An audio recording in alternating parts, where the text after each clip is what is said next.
Hi there, how are you? Today we are going to be making a beetle, so let's get started. We are going to start out with a soft rectangle.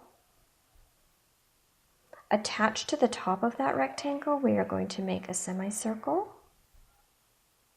And then on the lower part of the rectangle, we are going to create a shape that looks like this. Curved line to a point.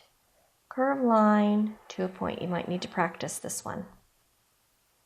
We are going to come back up to the top and give him some beady eyes and some pinchers. Ugh. Some pinchers. Now for his feet and his legs, straight lines out and up.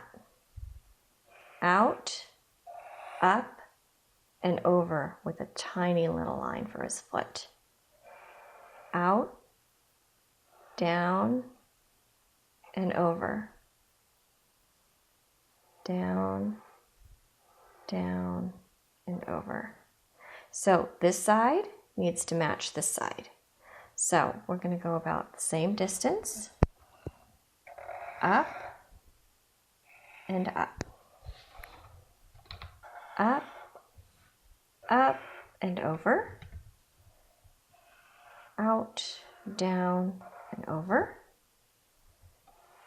Down, down, and over. Pretty cool, huh? Now inside this part of his body, we are going to put some shapes that look like this. Straight lines that are closed up. And then to give it a little bit more detail, let's fill in some stripes with our marker. 3 or 4 stripes, however many you'd like to put in there. However many will fit.